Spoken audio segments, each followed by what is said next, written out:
Hello, it's ASCII here for NerfedTV with another Elder Scrolls Online class overview, today taking a look at the Sorcerer.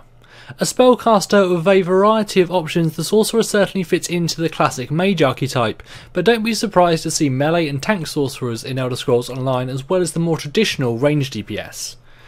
They can wield a variety of weapons, but their focus is on summoning the elements and powerful creatures to aid them in combat, and they're able to be one of the most powerful classes in the game by sacrificing their defense for raw power. Each of the skill lines available to the Sorcerer follow a different section of the spellcaster's arsenal, from direct damage to utility and summoning, and the first of these lines is Stormcalling.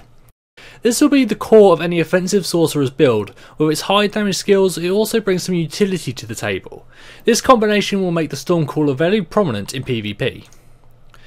Mage's Fury is a ranged nuke with an execution style damage bonus, and Lightning Splash creates a pool of lightning that deals damage to enemies in the area and allows allies to use the conduit synergy. Surge increases your power while Lightning Form increases your damage reduction while dealing out some damage, and Bolt Escape is a blink ability that instantly teleports you forward in a straight line, stunning nearby enemies. The ultimate skill Overload is a toggleable attack. While it's active, attacks will use your ultimate charge, but they'll deal extra damage. The passives help keep a good flow of magicka through regeneration and reduced cost, while also increasing your damage possibilities. The Stormcaller line brings some serious firepower to the table. Mage's Fury looks like it will be a very popular skill for DPS sorcerers, and teleport skills are always super strong, especially in PvP, and with that stun thrown in, Bolt Escape will be widely used. The passive regens and reduced costs mean that the damage can keep going for a very long fight. The whole skill tree, while not very subtle, does make a very good setup for being able to dish out some good damage and sustain that damage throughout an encounter. The second skill line is Dark Magic, and this focuses mainly on utility and crowd control. This line brings support and control to any group, but it doesn't provide much in the way of damage, so it will need to be mixed up with one of the other lines to really survive. Encase will immobilize enemies in front of you, and Repulse will knock them back and snare them. Rune Prison is an interesting skill. It disorientates the enemy, but they'll receive increased health regeneration while trapped. Daedric Mines summons 3 mines that when activated will immobilize and deal damage to those who have touched them, and some utility is provided from Dark Exchange, which swaps your stamina for health and magicka.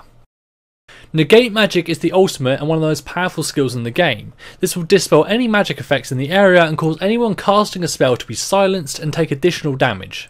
The passives provide reduced costs and healing along with increased duration and critical strikes. So the Dark Magic line is seriously strong, not on its own mind you, but coupled with Stormcaller it's a deadly mix. The passives really jump out as a major strength, and the increased damage on those affected by Dark Magic coupled with the increased durations means that any Stormcaller damage will go a really long way. And as I mentioned, Negate Magic could also be one of those powerful skills in the game for PvP. In fact, the whole line looks like it would be awesome in PvP when mixed with either of the other lines, and would also make a great tanker when mixed up with the Daedric Summoning line, which is the next one we're going to look at. The skills here are heavily influenced by the Conjuration School of Magic, summoning Daedra, curses and items to assist the Sorcerer in combat. Unstable Familiar will allow you to summon a minion into combat, but it will cost you part of your magicka pool to do it. Winged Twilight works in much the same way. The player can also exchange magicka regeneration for bound armour. Conjured Ward puts a shield on you and your summonings, absorbing any incoming damage, and the last active skill Daedric Curse will deal damage to any nearby enemies when it expires. The ultimate ability is another summoning which calls in an immobile minion. Enemies in the area are stunned and take shock damage upon its summoning, and then it continues to cast lightning spells, and it's also very durable. The passives all support your summonings and your abilities to summon in different ways, giving this whole skill set a real focus on summoning up creatures to help you in battle. This skill tree gives a good mix of offensive and defensive abilities that I think players will either love or hate, as it's the core line that makes a sorcerer into a pet specialist. Armour and Ward provide options for tanking and could work well with the Dark Magic line to make a tank that's able to utilise a mixture of CC to hold its opponents in place, and there could also be some potential damage options combining summoned creatures' damage with that of the Stormcaller.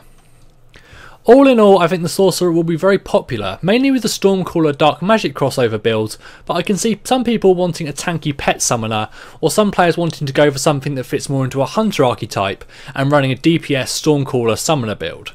There are plenty of good options, and I don't think many summoners will focus on just one line, as they all really need to be mixed up to work well.